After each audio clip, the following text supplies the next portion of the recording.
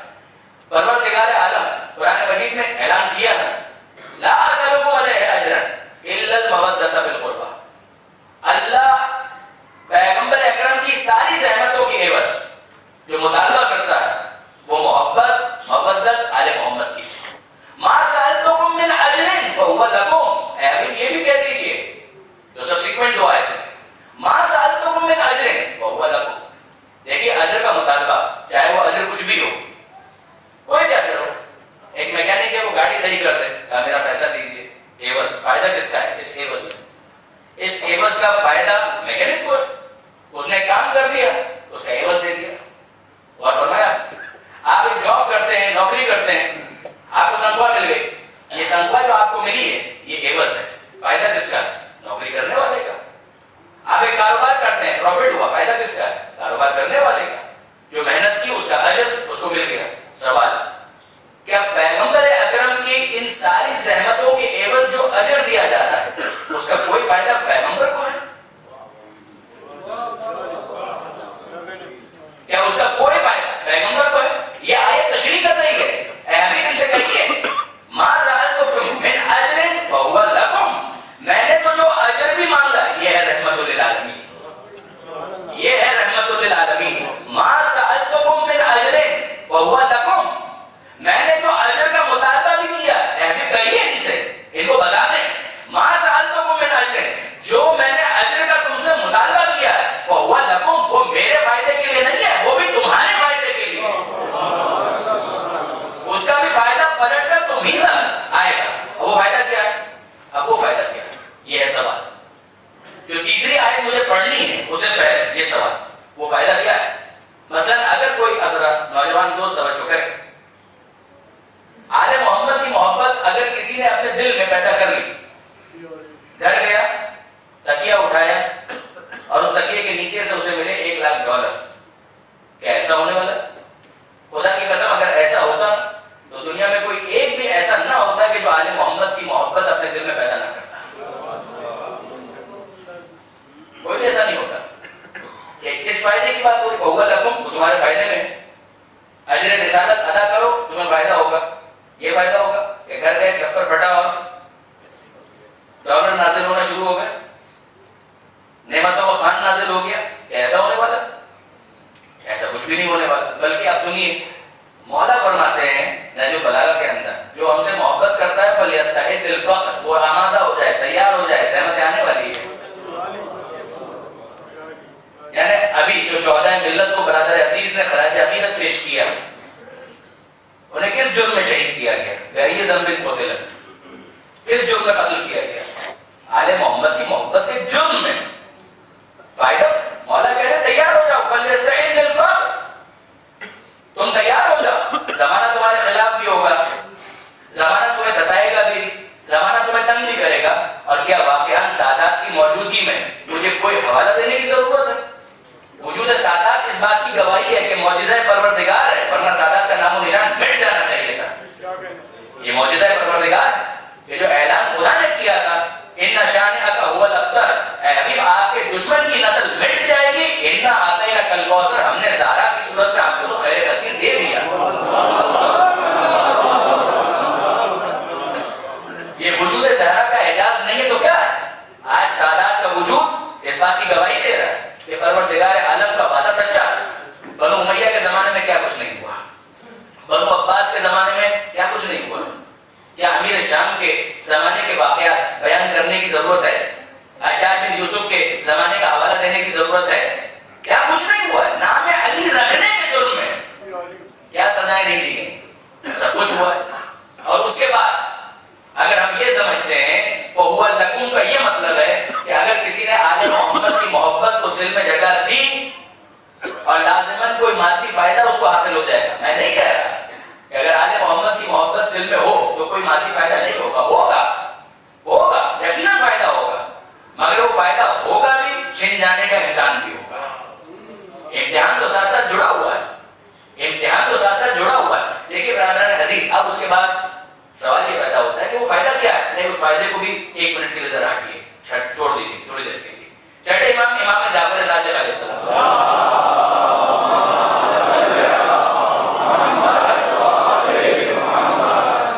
یہ محبت کتنی قیمتی ہے.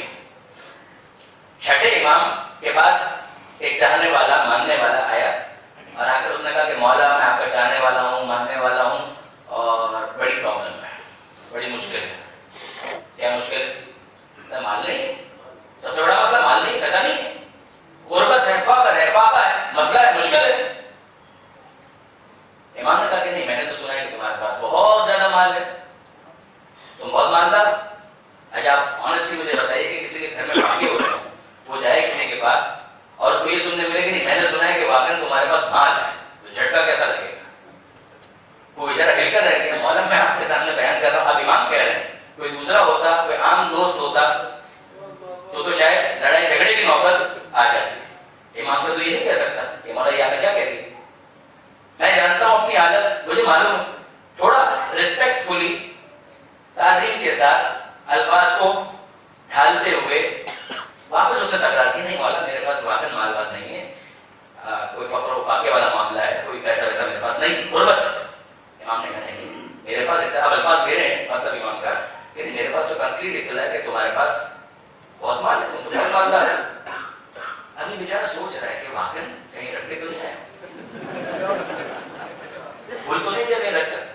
پھر ریکال کرتا ہے, ریکلیکٹ کرتا ہے, کہتا نہیں مولا ایسا نہیں ہے, سوری شاید آپ کو یعنی آپ کی انٹیلیجنس نے غلط رپورٹ دی ہے. کیا امام کی انٹیلیجنس غلط ہو سکتی ہے؟ تو سی آئی اے کی انفارمیشن غلط ہو سکتی ہے, امام کی انٹیلیجنس غلط ہو سکتی ہے. امام کہتے نہیں میرے پاس بالکل حتمی رپورٹ ہے, تمہارے پاس بہت مال ہے, تم امیر آدمی ہو, تم غریب نہیں ہو. کیا مولا بات تو سمجھ میں نہیں آ رہی ہے, دوسرے تو ویسے تانا دیا کرتے ہیں کہ بہت بنتے ہو آل محمد کے ماننے والے وہ تو, اور اب آپ بھی یہ کہہ رہے ہیں, سمجھ میں تو نہیں آ رہا. مگر آپ بھی وضاحت کیجیے, آپ امام کا جملہ سنیے, کیا پیغام ہے. امام فرماتے ہیں مجھے تو صرف اتنا بتاؤ, ہم سے محبت کرتے ہو, ہم سے محبت کرتے ہو؟ کہا کہ ہاں مولا بالکل آپ سے محبت کرتا ہوں. دیکھیے آل محمد کے ماننے والے کا ذہن, دل, دماغ کس لیول پر ہونا چاہیے, اس کا ویژن کیا ہونا چاہیے. امام فرماتے ہیں یہ بتاؤ ہم سے محبت کرتے ہو؟ کہا کہ مولا بالکل آپ سے محبت کرتے ہیں. امام فرماتے ہیں یہ بتاؤ کتنے میں بیچو گے, کتنے میں بیچو گے. کرنسی آپ کے مسجد کی استعمال کر رہا ہوں کہ 1 لاکھ ریال چلتے ہیں, درہم چلتے ہیں, کیا چلتے ہیں, ریال, 1 لاکھ ریال بیچو گے. کہ مولا 1 لاکھ ریال کی کیا اوقات ہے آپ کی محبت کے مقابلے میں. اچھا ٹھیک ہے 1 لاکھ نہ سے 10 لاکھ ریال آپ بیچو گے. کہ مولا 10 لاکھ ریال آپ کیا کمپیئر کر رہے ہیں, 10 لاکھ ریال کی کوئی حیثیت نہیں آپ کی محبت کے مقابلے میں. کروڑ ریال. کہ مولا اگر دنیا کی ساری دولت مل جائے تب بھی آپ کی محبت بیچنے کے لیے تیار نہیں ہوں. امام فرماتے ہیں جس کے پاس اتنی بڑی دولت ہو وہ سب کچھ ہو سکتا ہے, غریب نہیں ہو سکتا.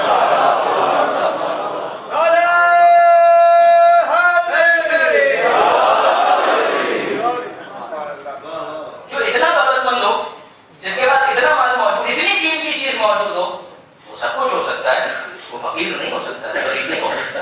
یعنی وہ اپنے اس معیار کو سمجھے. کیا اس کے بعد دنیاوی مال بھی اگر آ جائے تو کوئی برائی ہے, کوئی برائی نہیں. ماں آسانہ, ماں آسانہ کتنا اچھا ہے جب دین اور دنیا دونوں جمع ہو جائے. شاعر کا شعر ہے یہ کتنا اچھا ہے جب دین اور دنیا دونوں جمع ہو جائے, کوئی حرج نہیں. دعا بھی یہ مانگنے کی تاکید آئی, آتنا فی الدنیا حسنہ وفی الآخرۃ حسنہ, کہ مالک ہمیں دنیا کی اچھائیاں بھی عطا کر اور آخرت کی اچھائیاں بھی عطا کر. مگر امتحان تو ہوگا, یعنی یہ تو وہ جملہ ہے کہ جو پوری ایک تقریر جاتا ہے تشریح کے لیے. امتحان تو ہوگا, اس امتحان میں کبھی مال دے کر امتحان لیا جائے گا, کبھی مال لے کر امتحان لیا جائے گا. پروردگار کی طرف سے یہ امتحان تو ہوگا. جس سے مال لیا گیا ہے اس کا امتحان یہ ہے کہ مال کے جانے کے بعد اس کا انداز کیا ہے, اور جس کے پاس مال ہے اس کا امتحان یہ ہے کہ مال آنے کے بعد دماغ قابو میں ہے یا قانون بن گیا ہے. خدا یہ امتحان ہی ہے. اچھا دیکھیے یہ بھی واپس میری اپنی طرف سے نہیں ہے. سورہ مبارکہ فجر 89واں سورہ اور اس کی آیت ہے, پروردگار عالم ارشاد فرماتا ہے اما الانسان اذا ما ابتلاه ربه فاکرمه ونعمه فیقول ربی اکرمن. یہ انسان بڑا عجیب ہے اذا ما ابتلاه فاکرمہ ونعمہ، جب اس کو مال ملتا جائے، نعمتیں ملتی جائے، فیقول، تو وہ کہتا ہے ربی اکرمن، میرے رب نے میری بڑی عزت کی ہے، کیا مجھے گلوریفائی کر دیا ہے، کیا میری تعظیم کی ہے، کیا میری عزت کی ہے، میرا رب جو ہے میری بڑی عزت کرتا ہے، ربی اکرمن۔ واما اذا ما ابتلاه فقدر علیہ رزقہ فیقول ربی اہانن، اور الٹا ہو جائے، فقدر علیہ رزقہ، رزق میں کمی ہو جائے، فیقول ربی اہانن، تو وہ کہتا ہے میرے رب نے میری انسلٹ کر دی، میری توہین کر دی۔ پروردگار عالم سمجھاتا ہے نہ وہ عزت تھی نہ یہ ذلت، وہ امتحان کا ایک انداز تھا، یہ امتحان کا دوسرا انداز ہے۔ پروردگار عالم دیکھنا چاہتا ہے کہ مال کے آنے کے بعد کس کا کردار قارون والا ہے اور کس کا کردار خدیجہ والا ہے۔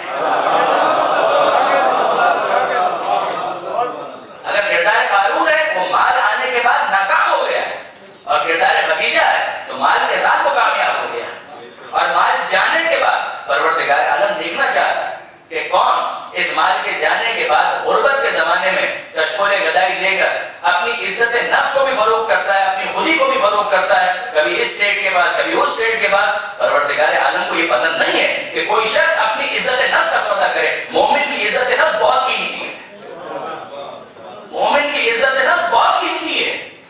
دیکھیے نہج البلاغہ ہی کے اندر کلمات خسار میں مولا کا یہ جملہ کتنا قیمتی جملہ ہے، کتنا قیمتی جملہ ہے۔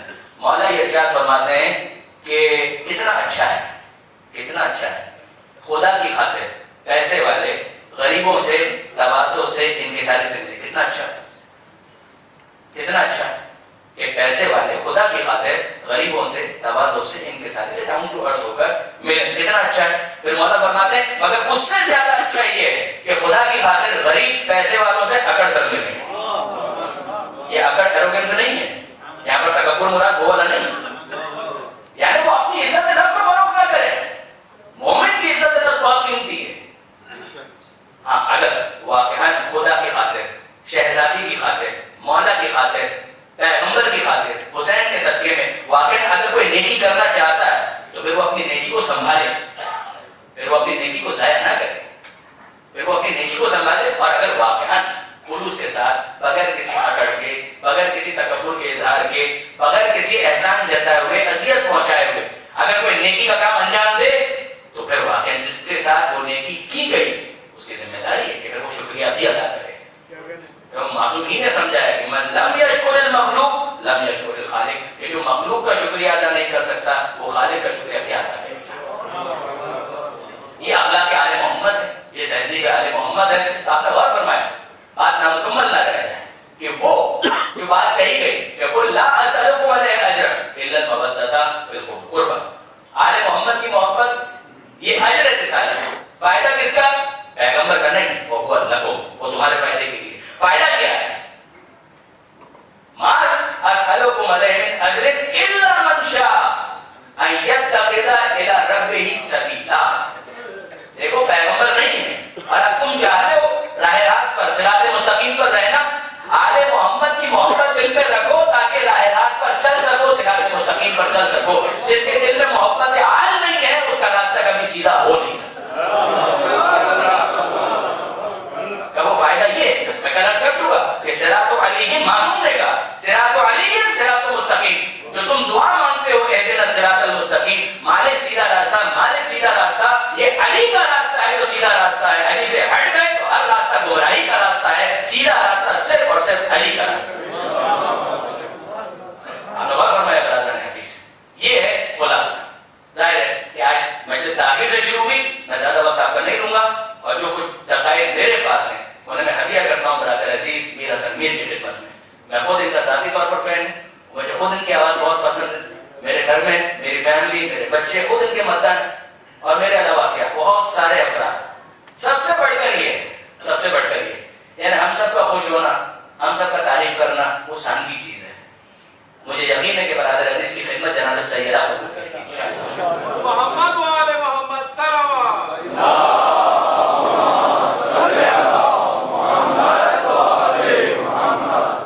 بس مسائل کے چند جملے، کل میں نے آپ کی خدمت میں چھوٹی شہزادی کی شہادت پیش کی تھی، جناب سکینہ کی شہادت آپ کے سامنے بیان کی۔ جناب سید سجاد، جب جناب زینب کے کہنے پر کہ بیٹا دیکھو سکینہ کو کیا ہوا، آگے بڑھے اور جب نفس ٹٹولی ہے تو بے اختیار زبان پر آ گیا کہ انا للہ و انا الیہ راجعون، کہ وہ بھی اماں سکینہ ہمیں چھوڑ کر چلی گئی۔ مگر برادران ایسے ایک سوال ہے اور اس سوال کا جواب تلاش کرنے کے لیے ہمیں تھوڑا پیچھے جانا پڑے گا۔ جب سکینہ کی لاش کو غسالہ نے غسل دینے کی کوشش کی ہے تو آپ جانتے ہیں کہ چیخ مار کر غسالہ باہر کر گیا اور یہ فریاد کی کہ اس بچی پر کتنا ظلم ہوا ہے، سر سے پیر تک پورا جسم خون میں بنا ہوا ہے، اتنا ظلم ہوا ہے اس بچی کے اوپر، اس کے جسم سے اس کا کرتا جدا کرنا ناممکن ہے۔ یہ وجہ کیا ہے؟ وہ کون سا ظلم تھا جو سکینہ پر اس انداز کا ہوا؟ تماچے کھائے گئے، تازیانے لگے ہیں، گھوڑے کھائے، صحیح ہے، مگر ریاض القدس کی ایک عجیب روایت ہے۔ دیکھیں عزیزان محترم کہ جب یہ قافلہ کربلا سے چلا ہے تو کس عالم میں چلا ہے آپ جانتے ہیں؟ وہ سواریاں ہیں جن کے اوپر کجاوے نہیں ہے، محملیں نہیں ہیں، ہمالیاں نہیں ہیں، ان پر ایک بیویوں کو سوار ہونا ہے اور سوار کرانے کے لیے نہ عباس موجود ہے، نہ علی اکبر موجود ہے، نہ قاسم موجود ہے، نہ حسین موجود ہے۔ اور جب یہ فوج اشقیہ آگے بڑھی ان بیویوں کو سوار کرانے کے لیے تو جناب زینب نے کیا کہا تھا؟ بیوی زینب نے کہا کہ دور ہو جاؤ، ہم خود آپس میں ایک دوسرے کو سوار کریں گے۔ جناب زینب آگے بڑھی